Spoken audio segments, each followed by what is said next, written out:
Hello and welcome to Two Bi Guys. My name is Jacob Engelberg. And I'm Rob. Welcome back, Jacob. Thank you for having me again, Rob. Yeah, thanks for guest hosting again. My pleasure. And we are back to continue our lovely interview with Shiri Eisner, who we had such an interesting conversation with. We just had to split it up into two parts. Yes, I was very happy she agreed to go overtime with us. We really got some nice time with her.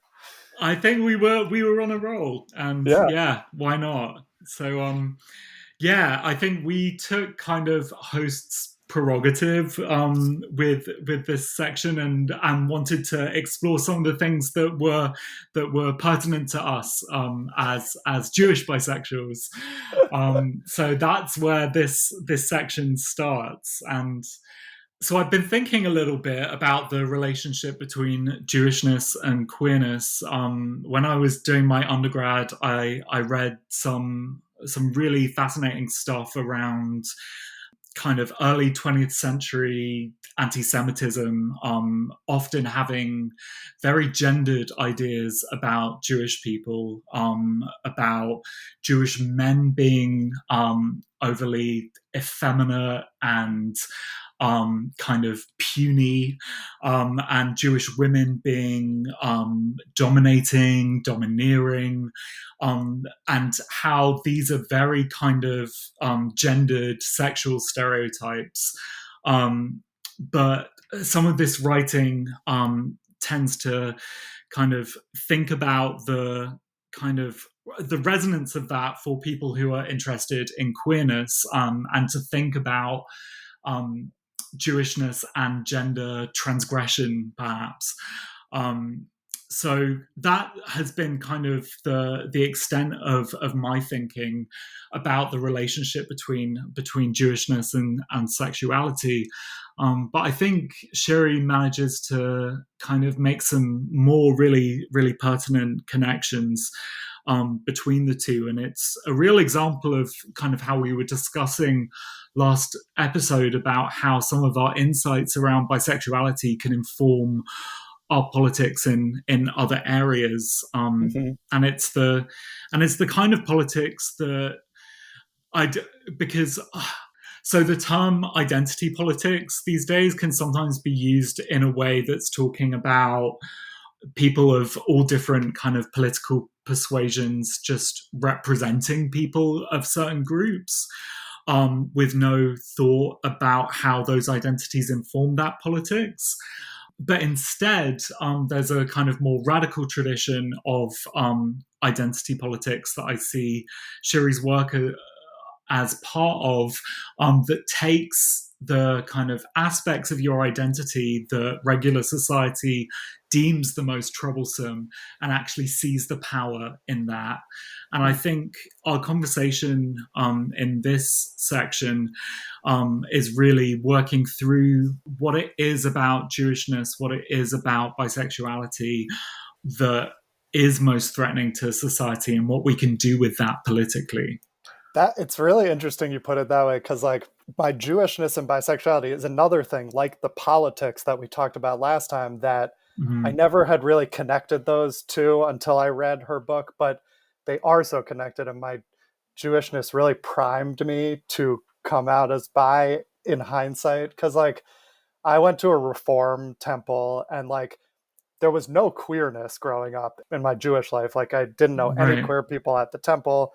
It wasn't a thing that was talked about explicitly, but it was a Reform temple that was sort of modernizing traditions and making changes and very open-minded about gender and gender roles. And we had a female assistant rabbi, and they would play guitar during services, like stuff that my dad at his conservative temple he grew up at would never be allowed, let alone that people can sit wherever they want and men and women can sit together. Like, so it's like and my rabbi always talked about questioning everything. And when you read Torah, it's an invitation to ask questions and to think about how the world should be, and like not to just accept what's written there as the law.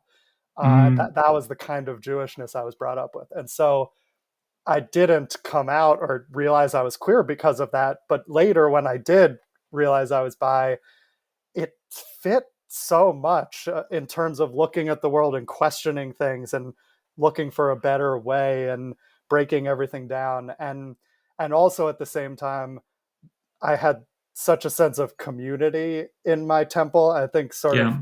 what you just said reminded me of that, that like I saw how you could be persecuted for being Jewish. And I was told all those stories, and we met Yeah. Holocaust survivors, and I knew people in other communities that were not as Jewish where it was a thing. Or if I traveled to somewhere that wasn't as Jewish, you know, you would get misunderstanding and people Yeah. saying shitty things. And there's a lot of anti-Semitism out there, and there were hate crimes. Sure. So, Sure. but I did live in a place where there were a lot of Jewish people, and we had a big congregation of lovely people. And so Uh-huh. I got to experience how that community is a good shield and a good defense, and how, Mm, you know, uniting in solidarity is how you push back that anti-Semitism and stay, you know, stay true to yourself. Um, absolutely. so it's all I've connected. Yeah, I it's strange. I had a very similar kind of experience growing up to you, and I went to a Jewish high school, and my favorite lesson was Jewish studies, because I especially when I had a certain teacher who I would sometimes go and have lunch with so we could kind of debate certain issues. I was that like little nerdy kid. But the thing was, she would always really encourage me to kind of debate things out, and to be inquisitive and to ask questions. And even though she was a Orthodox religious Jewish woman, and I was definitely not, it was something that was encouraged, and yeah, something that definitely informed my questioning of all kinds of received wisdoms, I suppose, to actually ask the questions when things don't seem to make sense. Now, Mm-hmm. but one of the things that we begin discussing in this episode, which I think is a really important discussion, is how there are some issues that growing up in at least our Jewish education were kind of beyond the pale, which is namely being critical of the state of Israel. And in this sense, it was really useful to have Shiri to discuss this stuff with, because I think, at least for me, growing up and learning about Israel in Jewish communal groups, I would never have even guessed that there were Jewish people in the state of Israel who were critical of it, let alone there being Jewish anti-Zionist groups operating within Israel, Jewish Palestinian leftist solidarity as well. And I think it's only really in recent years that people are getting brave enough to speak out about these things, but also beginning to learn more than what we were taught growing up, which, in my opinion, it's an incredibly kind of impoverished education we get around Israel Palestine. Mm-hmm. Um, so yeah, it takes a diversion into those issues in ways that I hope people will agree. We still kind of link it back to these ideas around bisexual politics. One of the things that Shiri talks about is that bisexuals are often considered kind of traitors against the gay community by kind of infecting the gay community through our proximity to straightness. And Mm. she draws a connection between that and being considered a traitor against one's own country, which is a much Yeah. more kind of literal form of traitorousness that she embodies in her activist life. Yeah. Yeah, that was very interesting. I had never thought about that. And also, like you said, I had the same experience of like not hearing really any criticism of Israel growing up, and just kind of like a you're Jewish, you support it kind of thing. And Mm, I learned a little more as I grew up, especially outside of the temple. But my biggest experience of what you just talked about is when I went on Birthright, which is like a right. free trip to Israel for any Jewish young person from, is it just America or is it anywhere? It's anywhere. It's anyway, yeah. It's anywhere. Yeah. I went about 10 years ago, and it's kind of like meant to make you hot on Israel and kind of show you how great it is. And it did that in many ways. But we also traveled around with some Israelis. Like they were in the military at the time, but they were our age. They were in their 20s, Right. and some of them were very critical of Israel. And I think that they're Mm, on Birthright, they're kind of not supposed to be, but they're real right. people and they're human beings, and they were. And that was Mm, kind of the first time I realized, oh, there's a lot of criticism from within, and like it's a country just like ours where not everyone thinks the same way. And if the government is mm. acting this way, like they're going to be progressive or radical or queer people pushing back against that from within. Yeah, I think that that's really interesting. And I think part of the kind of fear for lots of Jewish people who are doing this kind of learning around things that they might not have been taught links back to this idea of fear of being rejected by one's own community because you are deemed a traitor. And I think a large part of what the Israeli state has been trying to do in its diplomatic efforts internationally is to cast any kind of criticism of it as anti Semitism. And as Jews in the diaspora who know very painfully what the reality of anti Semitism is, to publicly criticize Israel today is to risk being deemed a self hating Jew, is to risk being accused of stoking the flames of anti Semitism. And it really plays upon this kind of fear, this fear of community rejection that we've talked about as bi people. We know that so intimately how scary that prospect can be. That's why there are people with bisexual desires who stay closeted or pretend to be gay when they might want to have experimented more, perhaps. It's that fear of being rejected by one's community. And Mm-hmm. I think the thing that I would say nowadays is that we need to be more courageous than be guided by those fears. And for anyone who's been kind of keeping up with the news to come out of Israel Palestine in recent years,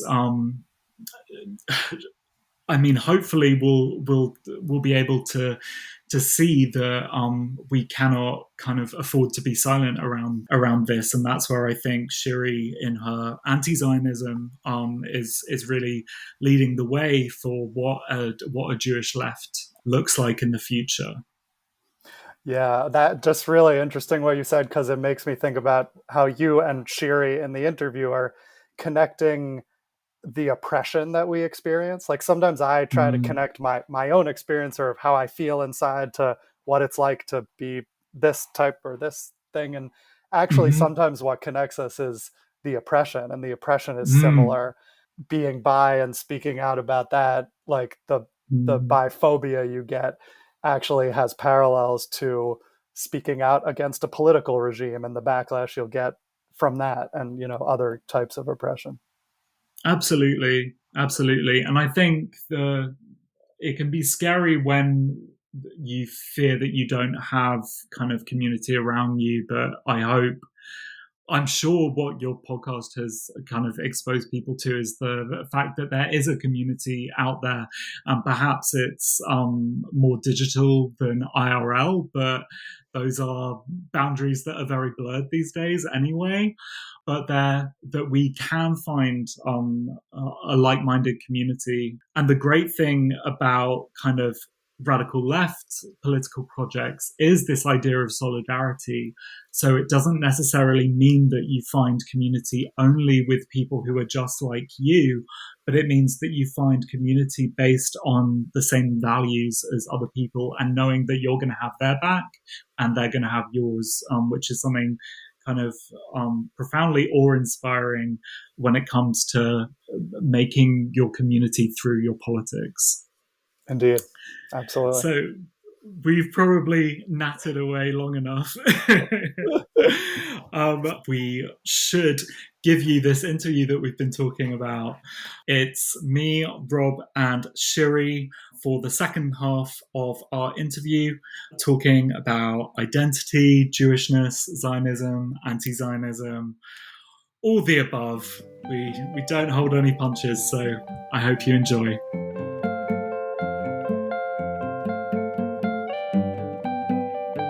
So in terms of thinking through that idea of kind of taking things about our identities and kind of thinking through what values we might learn from them and how we might engage with that, I wanted to touch on Jewishness, and this is a very Jewish episode you've got yourself on.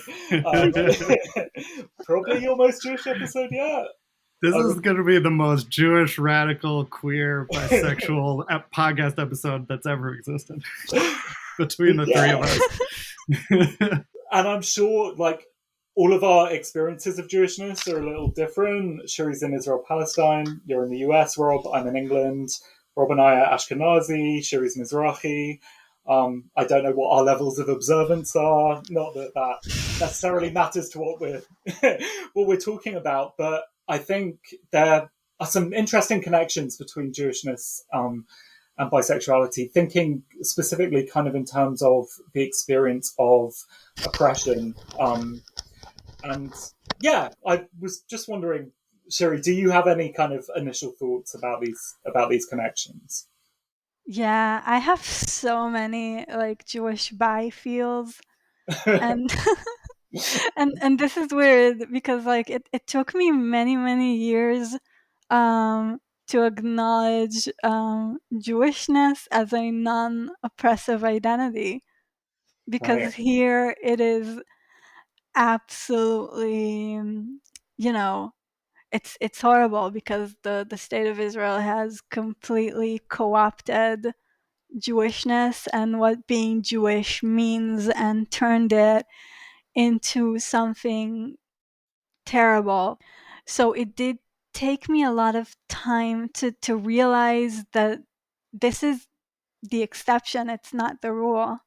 And also to acknowledge, a lot of Jewish, I don't know, characteristics, I guess, in my own experience, like feeling always out of place, feeling like you don't have a particular connection to, to physical geography, to, geographical spaces, especially here in Israel, which, it's always, that's like the proverbial argument of, of Zionism is like Israel is the historical home of the Jewish people. But no one is from here. I'm not from here. My family is not from here. My grandmother comes from Iraq.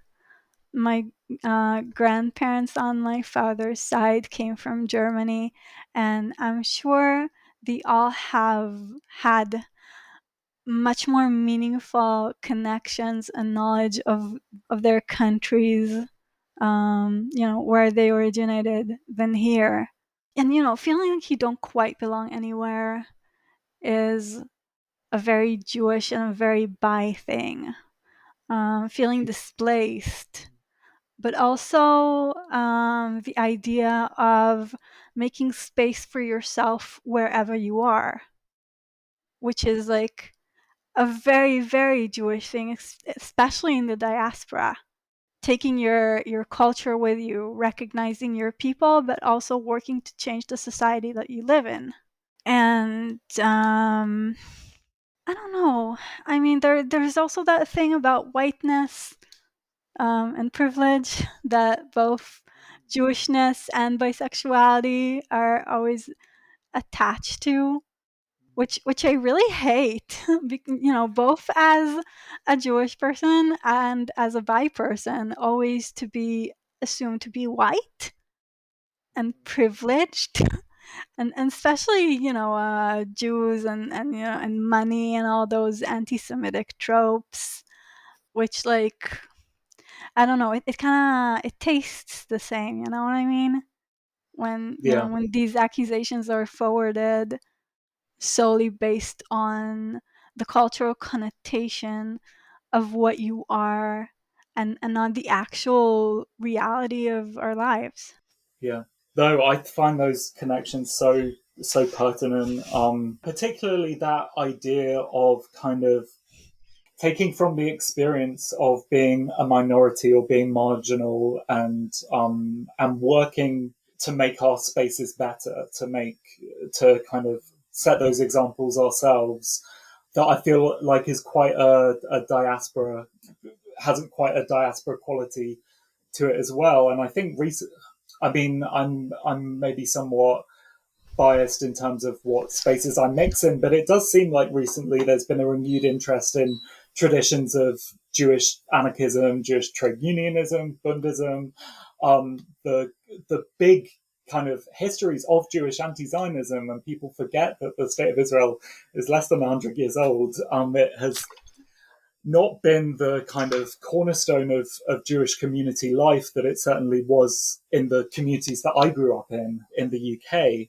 But people are rediscovering that kind of pride in being a stranger in a foreign land, doing the best for the working people around you, in your community. That there's nothing shameful about that, and I think a lot of Zionists try to paint those kind of diaspora values as, I mean, it's very tied up with these ideas of Israeli masculinity, in comparison with the kind of weak Jew who's a minority in their land, or whatever. I like seeing that value in existing differently. Sorry, I didn't quite know how to finish that. No, but that makes was sense. all very, very true. And it also, you know, recognizing the really amazing radical anarchist traditions within diasporic Jewish communities is so important.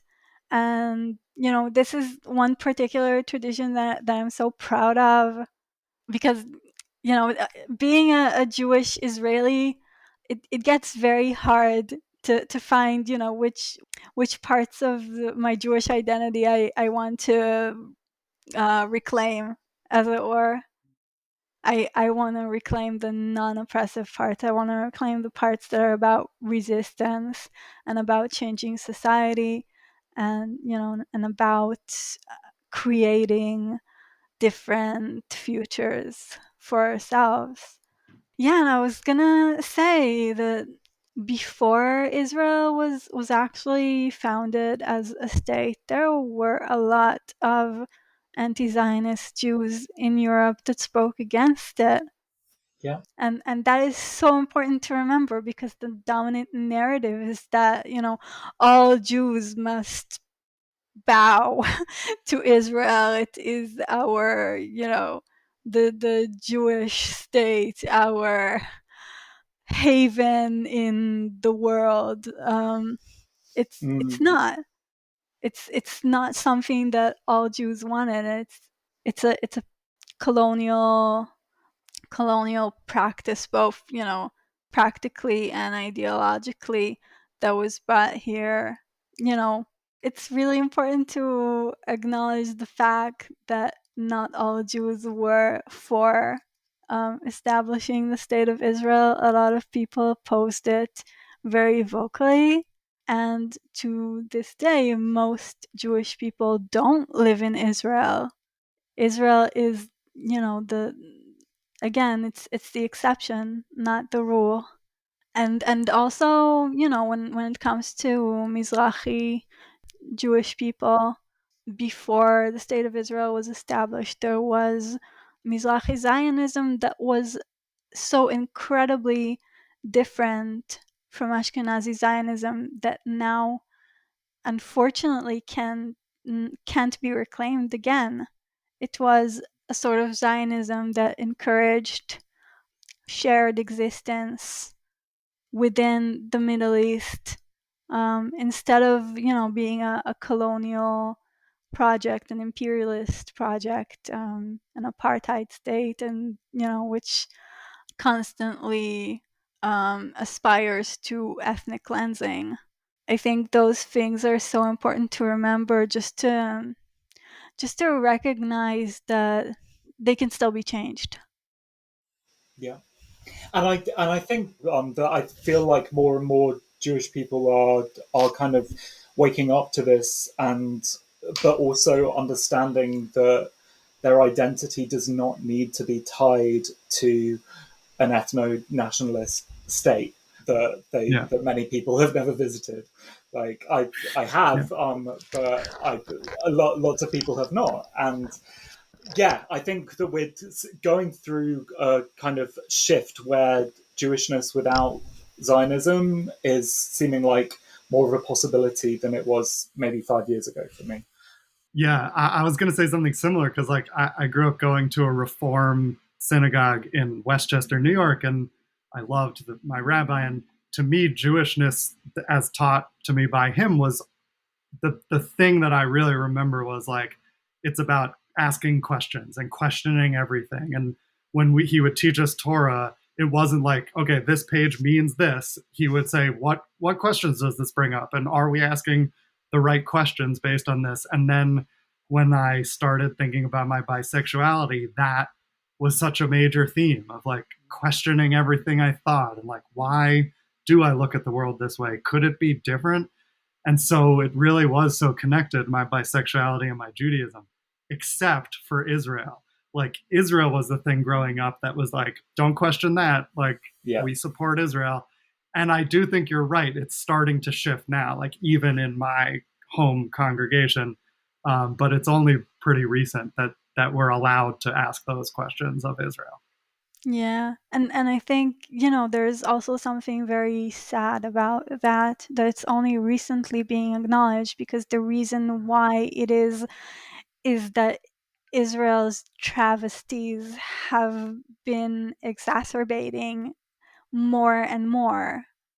I mean, only a few months ago, before the most recent election, we were, a lot of people were really worried that we were going into a dictatorship. And even now, it's kind of funny because, and I mean funny in a really sad, terrible way, because we're not at risk of being a dictatorship anymore, at least for now. But the government has not been changing its policies around Palestinians, or the occupied territories, or any of those issues. It's just it keeps getting worse. I think maybe like 2 weeks after the new government was sworn in, they were already bombing Gaza.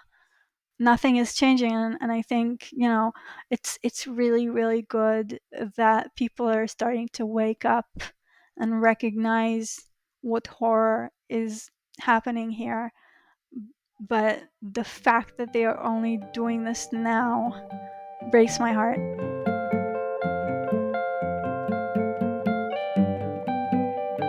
Just to kind of give people a sense of the kind of politics in Israel-Palestine today, unlike the UK and the US, my sense is that the kind of younger generation is pretty right-wing in Jewish Israeli society. Yeah. And that there's not that sense of what we get, which is kind of hope in the younger generation, and also that it's not necessarily tied to race in the same way that kind of fighting against racial oppression you might expect on the left in this country. I'm thinking specifically, Shiri, about like Lahava and the like Mizrahim involved in that there isn't necessarily an allegiance there. So what, in that kind of context where there's both an older and a younger generation that are moving even further to the right in Jewish Israeli society, and that there's quite a cross-racial but Jewish consensus on a very aggressive, violent kind of Zionism. What does queer leftism look like in Israel today? Where can it be found?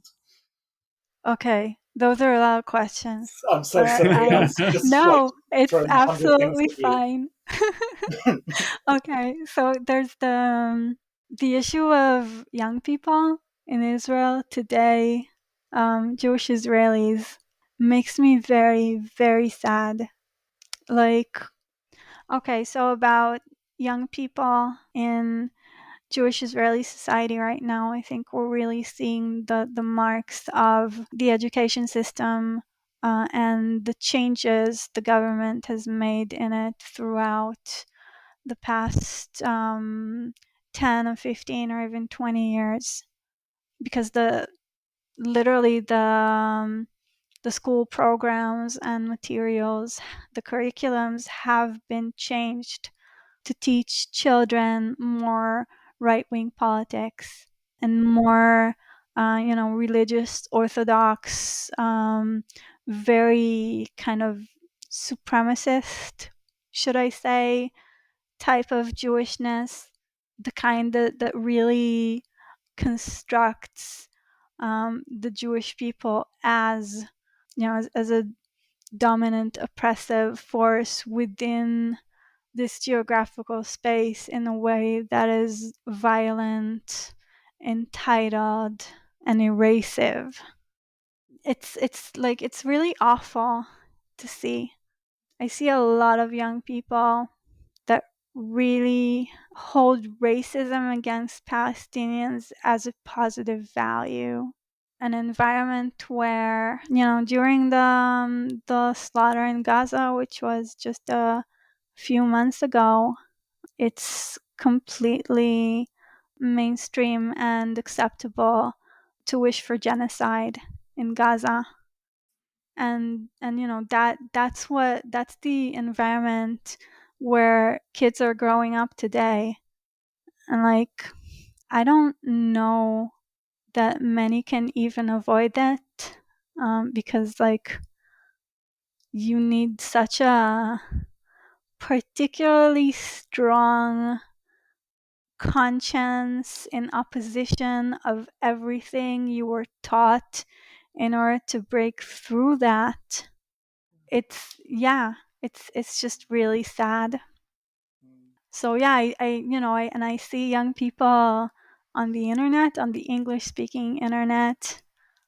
I do think young people's discourse on Twitter is kind of scary sometimes. I can agree with you. But I also hear a lot of, hopeful things about Gen Z, about, how they hate capitalism, and how they really have a lot of political awareness that older people their age didn't necessarily know. That's very heartening. I don't really see it here. No. There are, young feminists, young LGBT activists, but the weight, the very crushing weight of indoctrination here in every part of our culture doesn't allow for much resistance. And does that mean that the kind of possibility for Jewish Palestinian collaboration in this activism is near impossible? I mean, it will probably be different for Palestinian citizens of Israel and Palestinians who live in the occupied territories. That I know there are queer Palestinian groups that operate in those spaces. Is there potential for Jews in the Israeli state to work in solidarity and collaboration in a queer anti-occupation politics? So there is a very prominent anti-Zionist queer discourse here, because like that's like one of those things about Israel, and I think generally about places where oppressive forces are so strongly tangible and recognizable. It allows people to make the connections a lot better and to recognize oppression in ways that people in other places might not, because I'm thinking about the US, for example, because it has like a whole so the US has a very strong narrative of liberalism, and a notion that the state doesn't interfere in people's personal lives, and that narrative, even though the US is really very terrible and has all of those oppressive structures exactly like here or elsewhere, it's harder to recognize given that narrative, that myth of of US being the land of freedom. Mm-hmm, mm-hmm. So I do think being here, living here, gives people a lot of opportunity to form resistance in a way that is more focused, maybe, or more radical and more intersecting, because it's all just very clear within Zionism. The way it employs heterosexuality, the way it employs homosexuality, and those things, by the way, always go like one is internally and one is externally. So internally it employs heterosexuality, and externally it speaks about homosexuality.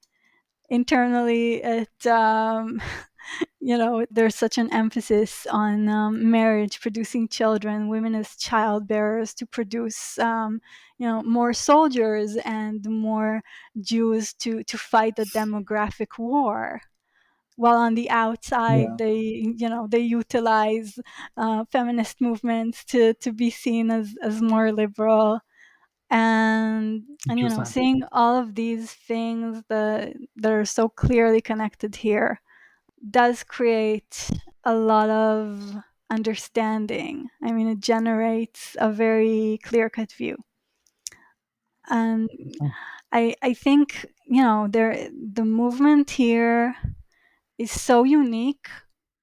I have rarely seen something similar in English-speaking communities. The way that the radical queer community connects all of these issues of radical politics and intersectionality, queerness and feminism, people of color, Zionism, all the things. We do all the things.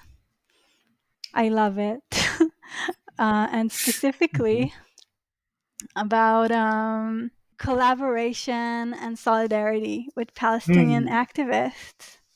So collaboration is a little bit complicated because we are very, very segregated, not only in geographical terms, but also in cultural terms and community terms. So it is relatively rare to see Palestinian people within Jewish Israeli communities, and the other way around. We're two different societies, and for this reason, also a lot of Palestinian LGBT activists prefer not to collaborate with Jewish Israeli organizations because we work in different contexts. They do work within their society, and we do work within ours. So collaboration is complicated, but solidarity is abound. We speak a lot against the occupation. We always make the connection between queerness and anti-Zionism. That is really the heart of the radical queer movement in Israel from its very onset.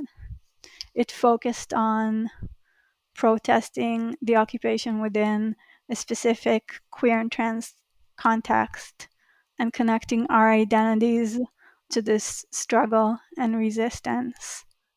You spoke about how the kind of image that Israel puts out to the world is about being this kind of gay-friendly state, and it's often kind of put forward in this kind of anti-Arab way of saying there's this haven of gay rights in the Middle East that you wouldn't find in any other country.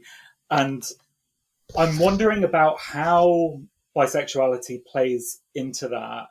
And that process is something that we call homo-nationalism in academic writing, which is a term that was popularized by Jasbir Puar, who talks about how states in the 21st century have tended, or it's to describe the process whereby states will present themselves as progressive on gay rights as a means of showing how civilized they are as opposed to other states.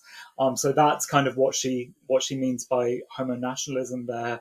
And Israel is kind of a key example of that.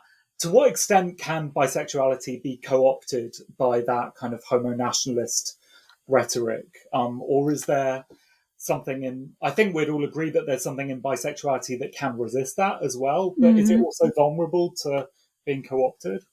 So, first of all, I wanted to talk about homo-nationalism because it's really interesting to mention that the narrative in Zionist discourse has switched over the decades. So, in the years after, before or after Israel was founded as a state, the local Palestinian and Arab population was largely imagined as homosexual and bisexual, and was described in that way in order to imagine them as more primitive and and less cultured.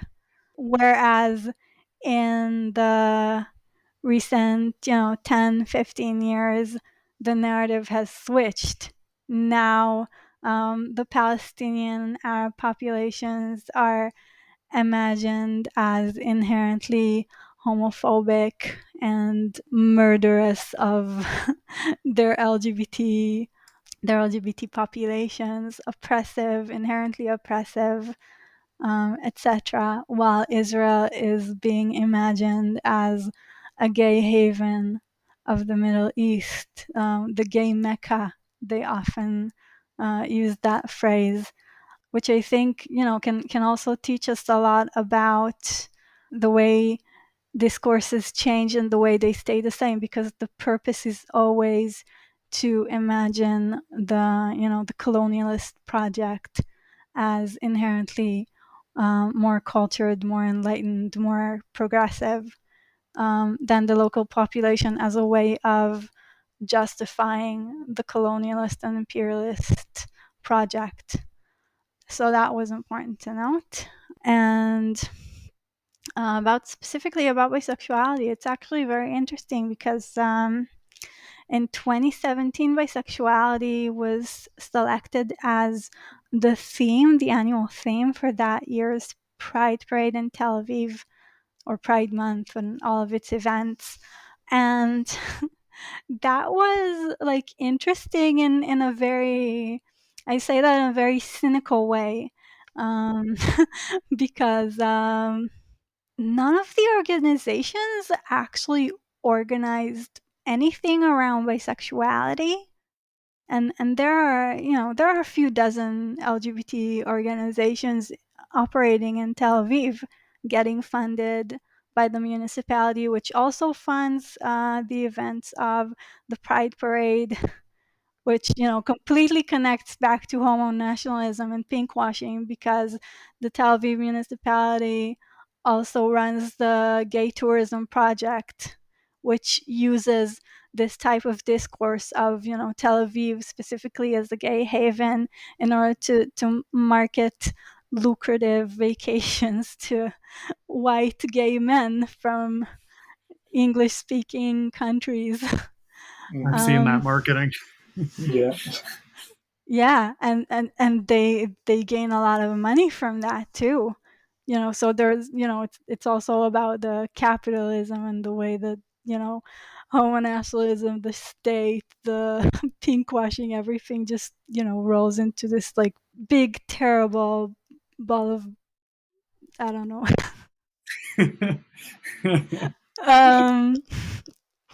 So 2017, I don't recall organizations actually organizing around bisexuality as a theme, whereas different themes in different years would always get, a lot of events, a lot of, lectures, panels, exhibitions, parties, whatever. So it's like the inside and outside thing again, because inside, as part of the, bisexuality being the theme of that year, we saw very little indeed. But outside the external discourse, we kept seeing like a lot of PR about how, oh my God, bisexuality was chosen as a theme for the Tel Aviv Pride. And like, oh, look at us, we are so inclusive. We are so, it was a way to gain points on, so-called liberalness or inclusivity. Mm-hmm. In a way that I think is really cynical, because it was used in the same way to promote colonialist discourses and justify Zionism. Yeah, and one of the things that you said in kind of our conversations before this chat was that one of the ways in which we can imagine bisexuality's power is through this idea of being the kind of secret agent within the state, and that has like perfect alignment with a kind of Jewish anti-Zionist project within the state of Mhm. Israel. As well, Claire Hemmings talks about the bisexual double agent. There are all these Yeah. great terms that we can really make use of. So, yeah, rather than being the bisexual who's so happy with the fact that the word bisexual is on a sign for Tel Aviv Pride one year, to actually think, actually, how can I be a secret agent within this to work Yeah. against it? How can we be an agent of chaos and make trouble for dominant structures? Absolutely.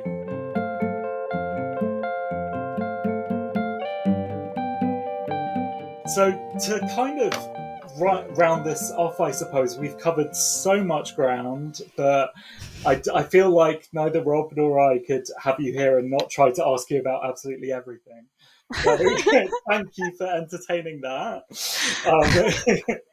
in me. What I'm interested in is kind of looking to the future. It's maybe a kind of cliche way to end an interview, but I do feel like people are thinking about bisexuality in politics in a way that is definitely influenced in many cases by your book serving as a kind of toolkit for that. I'm not just kind of kissing your ass. I do feel that that is something that really kind of catalyzed people into thinking their bisexuality politically. What is the kind of exciting by politics for you right now? Who are you listening to? What are you looking at? What are you impressed by, and where do you see it going? So I think there's a lot of good stuff happening on Twitter, ironically enough, because Twitter is a hellscape. Where it's a game where the ultimate goal is to get people off of Twitter, which is horrible. But I think our little corner of by Twitter which has, has people like you too. It has people like I don't want to name any names because I'm afraid I'm gonna mispronounce. um, but basically all of my mutuals.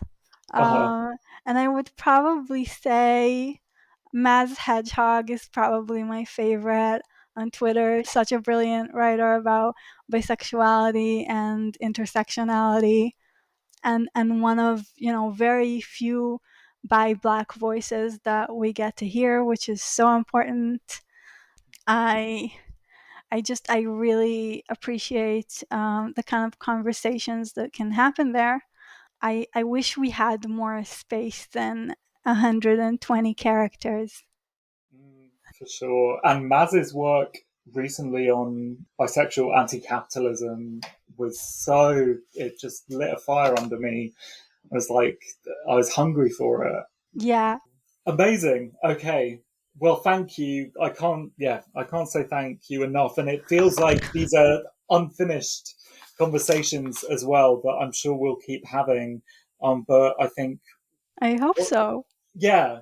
And I think what to really kind of take from this is that the things that can be the most kind of challenging about being a bisexual in the world can also provide us with some great tools for changing it. And I think that that's such a strong message to have. And thanks for helping us explore it together. Thank you. Absolutely. I really enjoyed it. Shiri, thank you so much for doing this. Twitter, as you just said, is indeed a hellscape. But since I think you got back on recently or something. Is that right? I've never actually been there, and I started using it only, I don't know, more than 6 months ago. Well, welcome to the hellscape. Yes. It's great to have you there. But really, your voice and your messages on there are like a guiding light, and they've been really great for me to see and read and help integrate. And I met both of you through Twitter, so something came from there. And so thank you, Shiri, for doing this, and thank you so much, Jacob, for coming back and guest hosting. Thank you for asking me. Awesome. And the book, Notes for Bisexual Revolution. If you haven't read it, I've got mine. Get your copy. Shiri, where's yours? Shiri, where's yours? It's over there on the shelf. Cool. Thank you, guys. Thank you.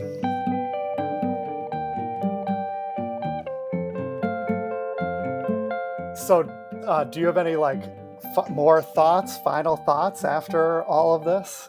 I mean, it's just brilliant to kind of listen to Shiri's insights around so many topics, and it just makes me want to have kind of more spaces like this in order to discuss these things. What I would really kind of encourage people to do is the thing that Shiri demonstrates so well in her writing and her words, which is to use that in our identities that breaks the most rules in terms of what is normal socially, and to really leverage that into our politics, to know that we don't need to convince the world that we are normal in order to be respected or in order to achieve political change.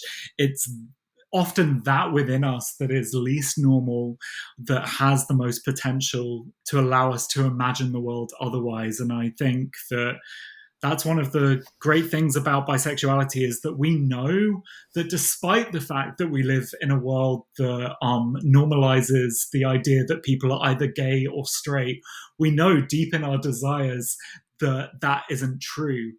And so if we can know that, then we can know that so many of these rules that govern the world are not these fixed eternal things like some schools of political thought like to think it is. Actually, they're much more flexible, and these things that we feel inside of us can be just as real, and they can inform better futures. So that's where I would leave it. I love that so much. I couldn't say it better. I love it. I will say something, but I can't say it better. But it's like, your episode last season on here, we called it Bad Bisexuals because it was sort of about this idea of like embracing the things that make us different, or that others, like the bad was in quotes, that they see as threatening or, harmful. And actually those are the things that give us power. And like coming out was so hard for me, and I repressed it and I pushed it away, and I was scared because we live in a society that tells us this doesn't exist, or this is wrong, or you're confused. I mean, we could go down the list of biphobic things that we all internalized, but coming out has given me so much joy and strength and power, and not only in the area of sexuality. I think that's what surprised me about coming out, was not only did it feel freeing for, my relationships and friendships and gender identity, but it also then affected all these other areas of my life, my politics and other kinds of relationships, and like gave me that ability to see the world differently and to not be locked in by how things are. And that's so powerful. And it really stemmed from this foundation of fluid sexuality. Absolutely. And if neither of us had not come out, then we would not have the opportunity to do this. And hopefully our conversation with Shiri goes to show that there's a kind of whole world of exploration to come, and I don't mean that kind of in the sexual way, even though it kind of came out like that, but that our bisexuality can go on to inform this stuff. Maybe in the sexual way for you, I don't know, but yeah. Maybe. Indeed. Yeah. I mean, the politics of sex is a whole different episode, and some of which we touched on in ours, but yeah. Okay, we'll get back to that next season then. Yeah, I'm sure. Thank you so much, Rob, for letting me co-host for these couple of episodes. It's been such a pleasure. Yeah, absolutely. Thank you so much for doing it and for coming back. Always good to be here. Cool. Thanks for listening. Bye-bye. Two Bi Guys is edited and produced by me, Rob Cohen, and it was created by me and Alex Boyd. Our music is by Ross Mincer, our logo art is by Kaitlin Weinman, and we are supported by the Gotham, formerly IFP. Thanks for listening to Two Bi Guys.